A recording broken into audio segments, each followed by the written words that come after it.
ऐसा बाप नहीं चाहिए। एक बड़े शहर में रतनलाल अपनी बेटी संध्या और छोटे बेटे कुणाल के साथ रहता है। रतनलाल बहुत गरीब है और शराबी किस्म का आदमी है। वो रिक्शा चलाकर अपना जीवन यापन कर रहा है। रतनलाल एक अधेड़ उम्र के आदमी योगेश्वर को कभी कभी अपनी रिक्शा से मार्केट या मंदिर छोड़ता है और कभी कभी बाजार से उसका सामान भी ले आता है। एक दिन रतनलाल योगेश्वर से कहता है, साहब, आपके पास गाड़ी है, फिर भी आप कभी कभी रिक्शा से क्यों जाते हो? इन शहर की गलियों को आराम से देखना मुझे बहुत पसंद है। ठीक है साहब, मैं चलता हूँ, कल फिर आऊंगा। अरे रतनलाल, रुको तो। मैंने सुना है कि तुम अपनी बेटी को कुछ पैसों के बदले किसी को दे रहे हो। अभी किसी को बेचे नहीं तो क्या करे साहब। एक छोटा बेटा है, उसको पढ़ाना भी है, उसकी देखभाल भी करनी है, और अगर मैं बेटी को घर में रखूंगा तो उसकी शादी कैसे करूंगा साहब। तुमको कितने पैसे मिल रहे हैं? अब 50,000 साहब। देखो, मैं तुमको पूरे 20 लाख रुपए देता हूँ। तुम अपनी बेटी संध्या को मुझे दे दो। हैं? अब 20 लाख? धन्यवाद साहब, धन्यवाद। मैं कल ही उसे आपके पास छोड़ जाऊंगा साहब। अगले दिन रतनलाल संध्या को हमेशा के लिए योगेश्वर के यहाँ छोड़ आता है और बदले में 20 लाख रुपए लेकर घर आ जाता है। रतनलाल जिंदगी में पहली बार इतने पैसे पाकर बौखला गया। उसने एक अच्छा घर लिया। कुणाल, अब हमें कोई चिंता नहीं है, तो अब अच्छे से पढ़, खूब मन लगाकर पढ़ाई करना। पापा, मुझे पढ़ाई करना अच्छा नहीं लगता। अरे तूने अगर ज्यादा बकवास की ना तो बहुत मारूंगा। कल से तू अच्छे स्कूल में जाएगा तो जाएगा, हाँ बस। कुणाल का एडमिशन एक अच्छे स्कूल में हो जाता है, लेकिन आए दिन स्कूल से शिकायत आती ही रहती है।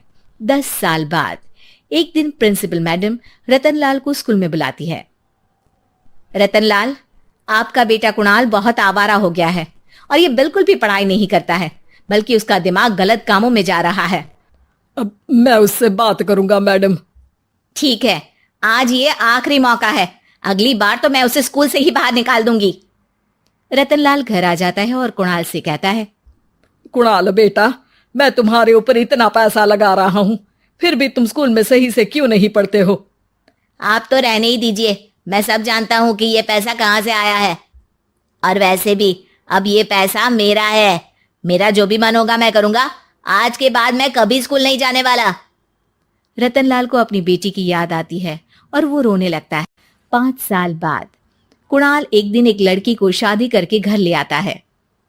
पिताजी, ये मेरी पत्नी है स्वीटी। तुमने शादी कर ली? हाँ, शादी कर ली मैंने, दिखाई नहीं दे रहा। और अब से आप फिर से कमाना शुरू कर दो, बहुत बैठ कर खा लिया। कुणाल, तुम इस बुड्ढे को घर में क्यों रख रहे हो? देखो ना, ये शराब पीता है, इसे घर से बाहर निकाल फेंको। अरे स्वीटी, ये मेरे पापा है, कैसे बाहर निकाल दूं? और वैसे भी घर में कोई तो चाहिए ना काम करने वाला, नौकर समझ कर रख लो।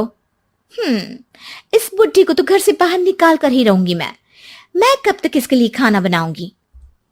स्वीटी एक दिन घर के बाहर पार्क में अपनी दोस्तों के साथ बैठी होती है। तभी वो रतनलाल को बुलाती है। पिताजी, मेरे कमरे में मैं अपना फोन छोड़ आई हूं, जरा लाकर तो देना। हाँ जरूर, अभी लेकर आता हूं। रतनलाल फोन लेकर आ जाता है। कुछ समय बाद स्वीटी के फ्रेंड्स भी चले जाते हैं। स्वीटी अंदर आकर शोर मचाती है। चोर चोर! कहाँ है चोर? मुझे तो यहाँ कुछ नहीं दिख रहा। अरे ये अलमारी खुली पड़ी है, जरूर किसी चोर ने ही खोली होगी।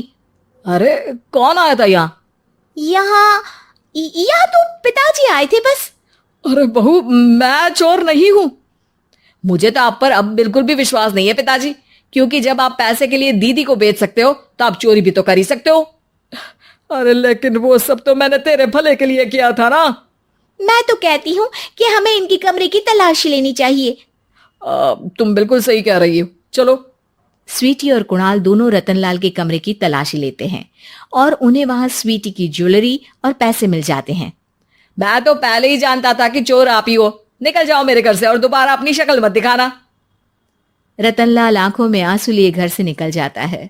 स्वीटी मन ही मन सोचती है, आज तो मेरी प्लानिंग सफल हो गई। जैसा मैं चाहती थी ऐसा ही किया और बड़ी आसानी से उस बुड्ढी को चोरी का इल्जाम लगाकर घर से भगा दिया।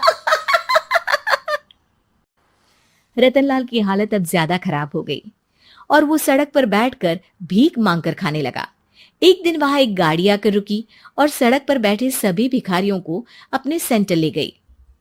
एनजीओ की मालिक संध्या एक एक करके सभी को सुविधा मुहैया कराती है। तभी उसकी नजर रतनलाल पर पड़ती है। पिताजी? संध्या तू? पिताजी, आपकी ये हालत कैसे हुई? ये सब मेरे बुरे कर्मों की सजा है जो मुझे मिल रही है। मुझे माफ कर दे बेटी।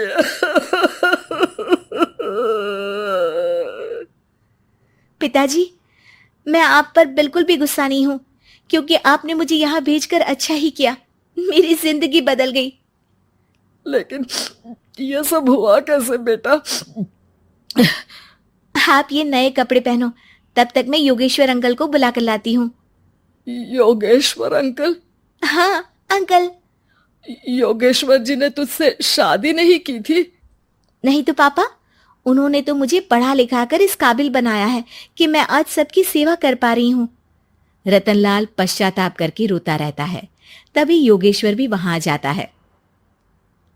रतनलाल जी, आपकी ये हालत कैसे हुई? इतने सारे पैसों के बावजूद भी?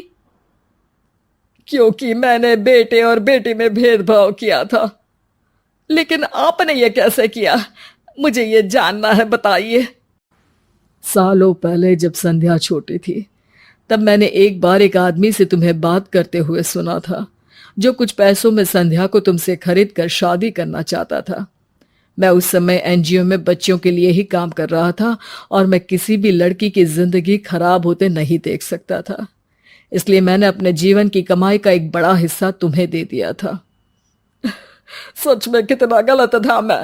मुझे माफ कर दो।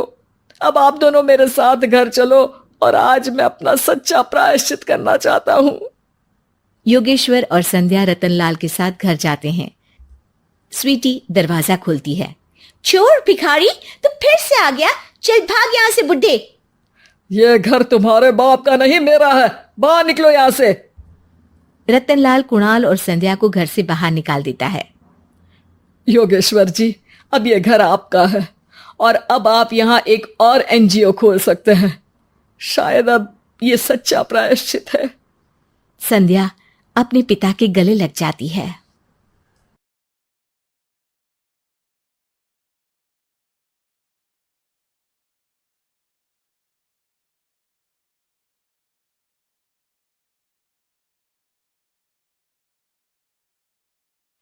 कहानी है रामपुर गांव की, जहां के मर्द महिलाओं को हमेशा नीचा दिखाने की कोशिश में रहते।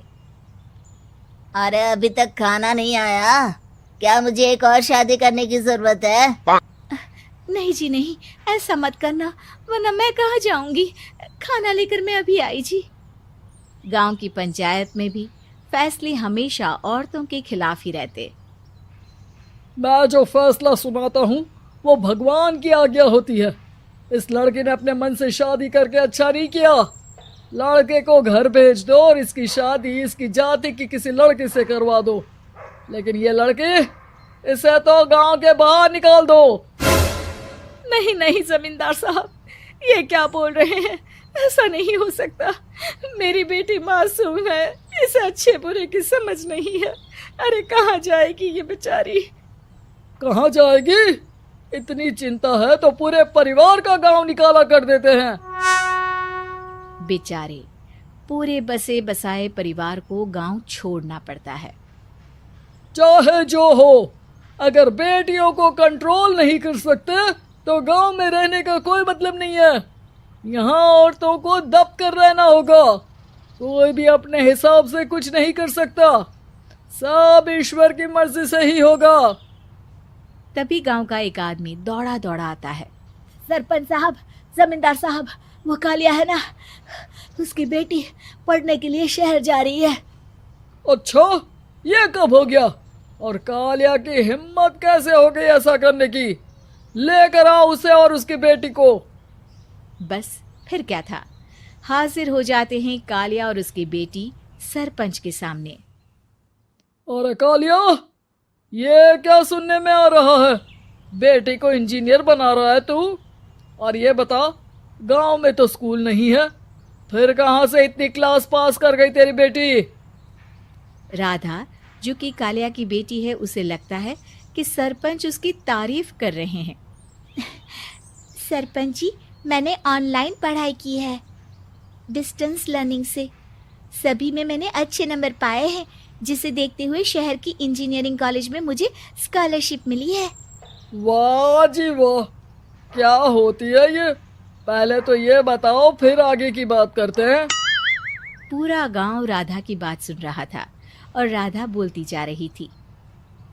तो ऐसे मैं फ्री में एक अच्छी शिक्षा लेकर गांव में जो कुछ परेशानियां हैं, जैसे बिजली, पानी और इंटरनेट जैसी समस्याओं के लिए काम करूंगी। मैं गांव को शहर से जोड़ने के लिए पुल का निर्माण करवाने का प्रस्ताव रखूंगी। मुझे पूरी उम्मीद है कि जल्द ही हमारा गांव भी तरक्की की राह पर चल पड़ेगा। राधा की बात सुनकर सारे गांव वाले ताली बजाने लगते हैं। सरपंच को समझ नहीं आता कि वो क्या करे। चुप रह नादान लड़की, गांव के खिलाफ जाने के लिए तुझे गांव से बेदखल कर दिया जाएगा, वो भी पूरे परिवार के साथ। और हाँ, अगर ठीक से गांव में रहना चाहती है तो ये पढ़ाई लिखाई छोड़ दे। हम तेरे लिए गांव का कोई होनहार लड़का देखेंगे। तभी गांव का एक आदमी बोल पड़ता है। अरे नहीं नहीं सरपंच जी, राधा बिटिया जो बता रही है, अगर वैसा हो जाए तो हम लोगों को पैसा कमाने के लिए बाहर नहीं जाना पड़ेगा। हाँ जी, और ना ही कोसों दूर पानी के लिए भटकना पड़ेगा। हमारे बच्चे भी अच्छी पढ़ाई कर सकेंगे और आगे बढ़ेंगे, ना कि हमारी तरह खेती करते बैठेंगे। क्यों गांव वालों, राधा बिटिया का साथ देना चाहिए ना। सरपंच देखता है कि गांव राधा के साथ है तो वो चुप हो जाता है। वो घर आकर अपने सलाहकार से बात करता है, जो बहुत ही चालाक किस्म का इंसान होता है। अरे सरपंच साहब, आपको बहुत ही होशियारी से काम लेना पड़ेगा। एक बार गांव तरक्की कर गया, यहाँ के बालक पढ़ लिए तो कोई ना पूछेगा आपको। और फिर ये जो बेटा और बेटी है ना आपके, इनको भी आम लोगों की तरह ही जीवन जीना होगा। हाँ, लेकिन करे तो क्या करे? वो ना आप मुझ पर छोड़ दीजिए, बस मैं जैसा बोलूं करते जाइए। अगले रोज सुबह जब गांव वाले सोकर उठते हैं तो राधा के घर के बाहर और साथ ही वो लोग जिन्होंने राधा का सपोर्ट किया था, उनके घर के आगे लाल रंग से कल आऊंगी लिखा होता है। कल आऊंगी, ये क्या होता है? अरे यह तो खून से लिखा है, लगता है कोई भूत प्रेत या चुड़ैल का साया है। चलो सरपंच जी के पास चलते हैं। सभी सरपंच के पास जाकर उसे सारी बात बताते हैं। अरे ये तो बड़ी मुश्किल की बात है। चलो, मैं एक बाबा को जानता हूँ, उन्हें बुला लेता हूँ। सरपंच बाबा को लेकर गांव के घर के बाहर जाता है। ओहो, तो ये वो चुड़ैल है जो उन लोगों को निशाना बनाते हैं जो गांव को बदलने का सपना देखते हैं। वो गांव को ऐसे ही संपन्न देखना चाहती है, वो नहीं चाहती कि कोई बाहरी यहाँ का कायाकल्प करे। क्या तुम लोगों में से किसी ने गांव को बदलने की सोच रखी है? तभी राधा की माँ रोते रोते आती है। मेरी राधा घर से गायब हो गई है। अरे कोई तो बचाओ, मेरी बच्ची कहाँ गई?